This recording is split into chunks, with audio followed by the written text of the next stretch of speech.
নৈরাজ্য এবং ফাইন্যান্সিয়াল অনিয়ম, অর্থনৈতিক অনিয়ম, এটা ছত্রে ছত্রে গত 14.5 বছর ধরে পশ্চিমবাংলার লোক দেখে এসেছে। কেন্দ্রীয় সরকারের টাকা ৯-৬ করা হচ্ছে বলে অভিযোগ বিরোধী দলনেতা শুভেন্দু অধিকারী। তার কথায় গত 14 বছর ধরে দুর্নীতি করে যাচ্ছে রাজ্য সরকার। এক খাতের টাকা অন্য খাতে বরাদ্দ করা হচ্ছে, যেটা বেআইনি, সেটা করতে দেওয়া হবে না। ট্যাক্স পেয়ারদের মানি এইভাবে ফেরেববাজি বা 420 মতো আচরণ এবং অর্থনৈতিক যে বিশৃঙ্খলা করছেন, it's a corruption, one type of corruption. এবং তিনি হাততালি নেওয়ার জন্য আগামী 6 মাসের মধ্যে বিধানসভা নির্বাচন সরকারকে এবং এই রাজ্যকে ফুটিয়ে দিয়েছেন। অর্থনৈতিকভাবে we are now insolvent state. এই জাগলারি এবং 2 নম্বরিটাই সরকার করছে, কিন্তু ডিজাস্টার ম্যানেজমেন্টের টাকা নিয়ে মুখ্যমন্ত্রীর রাজনীতি আমরা করতে দেব না। এবং এই একমাত্র সরকার যারা গত 14 বছর ধরে ক্যাগ রিপোর্ট বিধানসভায় টেবিল করেন। বিরোধী দলনেতা বলেন, চলতি অর্থবর্ষে বিপর্যয় মোকাবিলার জন্য এসডিআরএফ এ কেন্দ্রীয় সরকার 983 কোটি টাকা দিয়েছে, আর গত 5 বছরে তারা মোট 4470 কোটি টাকা দিয়েছে। কিন্তু এই টাকা 9-6 করছে রাজ্য। কেন্দ্রের দেওয়া সেই টাকা থেকে 1347 কোটি টাকা অন্য খাতে খরচ করেছে মমতার সরকার, যা বেআইনি অপরাধ। আর এই আর্থিক অনিয়মের জন্যই ক্যাগ রিপোর্ট চাইলেন বিরোধী দলনেতা। এখানে লেখা আছে 1347.000,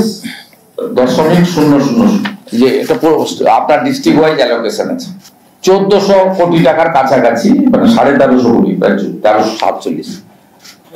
এই যে এসডিআরএফ এর অ্যালোকেশন, এই 5 বছরে ভারত সরকারের অ্যালোকেশন, লাস্ট 25-26-এ ভারত সরকার দিয়েছে 983 কোটি টাকা। টোটাল ভারত সরকার দিয়েছে 4470 কোটি টাকা। এটা ডিজাস্টার ম্যানেজমেন্ট খাতে। এই টাকা অন্য দপ্তরকে ট্রান্সফার করা যায় না। উনি পিএনআরডি তে ট্রান্সফার করেছেন, মনোজ পন্থ ফাইলে সই করেছেন, আপনারা করতে পারেন না। এবং এই যে 1347 কোটি টাকা, এই টাকা বন্যা এলাকায় পীড়িত আর্ত সর্বশান্ত মানুষকে তার পুনর্স্থাপিত করা, পুনর্নির্মাণ করা, দার্জিলিং এর পাহাড় থেকে তরাই ডুয়ার্স পর্যন্ত ভূমি ধসে ক্ষতিগ্রস্ত মানুষকে, বা নিম্ন দামোদর এলাকায় ঘাটাল, খানাকুল সহ যারা এবছর ক্ষতিগ্রস্ত হয়েছে তাদের দেওয়ার কথা। আপনি কিভাবে ফেরেববাজিটা করছেন? পয়েন্ট 1, ভারত সরকারের ডিজাস্টার ম্যানেজমেন্ট খাতের টাকা 1347 কোটি টাকা আপনি ট্রান্সফার করলেন পিএনআরডি তে, অবৈধ। অন্যান্য রাজ্যের বিধানসভার মতো এখানে ক্যাগ রিপোর্ট বিধানসভায় টেবিল হয় না, লোকায়ুক্তের রিপোর্ট এখানে টেবিল হয় না। রাজ্যপাল মহোদয় ক্যাগ রিপোর্টকে টেবিল করতে বললেও এখানে টেবিল করা হয় না। আমাদের প্রথম দাবি হচ্ছে ক্যাগ অডিট করানো হোক। অর্থনৈতিক যে দুর্নীতির রাস্তায় মুখ্যমন্ত্রীর নেতৃত্বে এই সরকার হাঁটছে, এবং রাজ্যের মুখ্য সচিব মনোজ পন্থ, অর্থ সচিব প্রভাত মিশ্র, ডিজাস্টার ম্যানেজমেন্ট এবং পিএনআরডি সচিবরা মুখ্যমন্ত্রীর এই অনৈতিক কাজে যারা সহযোগিতা করছেন তাদের বিরুদ্ধেও যথাযথ ব্যবস্থা গ্রহণ করা হোক, এটাই আমরা দাবি করছি। শুভেন্দু বলেন, আবাস প্রকল্পে 10 থেকে 20,000 টাকা তৃণমূল নেতাদের দিতে হয়। মুখ্যমন্ত্রীর নেতৃত্বে রাজ্য অর্থনৈতিক দুর্নীতির রাস্তায় হাঁটছে। সাগরদিঘির এক তৃণমূল নেতা আত্মীয়র নামে 17টা বাড়ি নিয়েছেন। নওদাতে এক তৃণমূল নেতা 35টা বাড়ি নিয়েছেন পরিজনদের নামে। এই করে যদি ময়নায় লক্ষ্মীর ভান্ডার না দেওয়া হয় তাহলে আইনি পদক্ষেপ নেওয়া হবে। আপনি প্রত্যেককে বাড়ি দেন, 40 লক্ষ বাড়ি তো নরেন্দ্র মোদীজি দিয়েছেন 30,000 কোটি টাকার, আপনি খেয়ে ফেলেছেন। আপনার ভাইরা যারা চোরেরা আছে, বালিগুলোতে যা করেছে তাতে কোনো বাড়ি টাকায় হয় না। এবং বাড়ি পেতে গেলে ন্যূনতম 10,000 থেকে 20,000 টাকা আপনার পঞ্চুবাবুদের দিতে হয়। পূর্ব মেদিনীপুরের ময়নায় 2টো গ্রাম পঞ্চায়েতে লক্ষ্মীর ভান্ডারের টাকা আটকে রেখেছেন 6 মাস ধরে। যাই হোক, সেটা অন্য প্রসঙ্গ। বলছি আপনার 1347 কোটি টাকা ভারত সরকারের ডাইভারশন করে, ফ্রড করে নিজের নামে চালাবেন। এবং আমাদের এমপি দার্জিলিং তিনি অত্যন্ত যুক্তিসঙ্গত ভাবে দার্জিলিং এর যে অবস্থা সেটা তুলে ধরে কেন্দ্রের স্বরাষ্ট্র সচিবকে অভিযোগপত্র আজকে পাঠিয়েছেন। অর্থাৎ আমাদের দাবি হচ্ছে, আমাদের প্রথম দাবি হচ্ছে ক্যাগ অডিট করানো হোক। নওদা ব্লকের এক প্রধান তার চাচা চাচি খুড়ি জেঠি নাতি পুতি মিলে 35টা বাড়ি নিয়েছেন।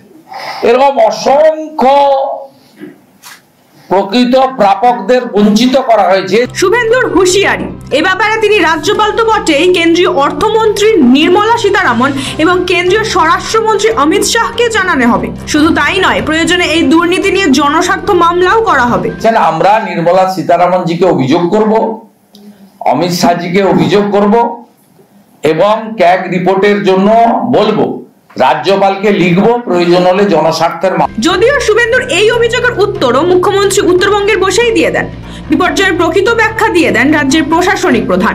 বাংলার বাড়িটা যখন ধ্বংস হয়ে যায় একটা মানুষের, সেটা কিন্তু ডিজাস্টারের জন্যই হয়েছে।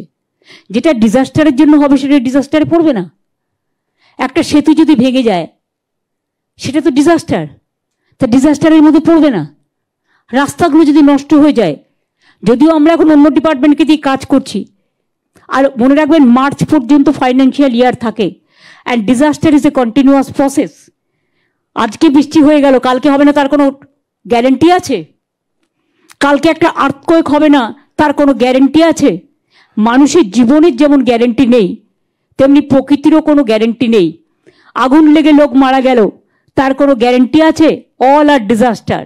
ডিজাস্টারের টাকা ডিজাস্টারেই খরচ হয়, কিন্তু আমরা ইনক্লুড করি পরে। ওরা কে হরিদাস? অডিটর? ওরা কে হরিদাস? সাপোর্টার মানুষের? ওদের হিংসে হচ্ছে, জ্বলছে। ঘর দেবার ক্ষমতা নেই, কিল মারার গোসাই, কিন্তু ধর্মের কল বাতাসে নড়ে। ইলেকশনের সময় পাকনা মেলো, ওই পাকনাটাও কাক যদি ময়ূরের পুচ্ছ লাগিয়ে বলে আমি ময়ূর হয়ে গেছি, সেটা যেমন হয় না, ইলেকশনের সময়ও ডানা মেলে না পাকনা। যার ডানা সেই ডানাটা মেলতে পারে। সোমবার উত্তরবঙ্গে পৌঁছান মুখ্যমন্ত্রী মমতা বন্দ্যোপাধ্যায়। শিলিগুড়িতে উচ্চ পর্যায়ে বৈঠক করেন তিনি। সেখানে বন্যায় দুর্গতদের হাতে ক্ষতিপূরণ তুলে দেন মুখ্যমন্ত্রী। খোঁজ নেন কতটা বদলালো পরিস্থিতি। আর এসবের মাঝেই মমতা বন্দ্যোপাধ্যায়কে কাঠগড়ায় টানেন রাজ্যের বিরোধী দলনেতা। অবৈধভাবে টাকা এক দপ্তর থেকে অন্য দপ্তরে হস্তান্তর হচ্ছে বলে অভিযোগ তোলেন শুভেন্দু। যদিও পাল্টা উত্তর জবাব দিয়ে দেন মুখ্যমন্ত্রী। তুঙ্গে রাজনৈতিক তরজা। সৌভিক সান্যালের রিপোর্ট, সময়, কলকাতা।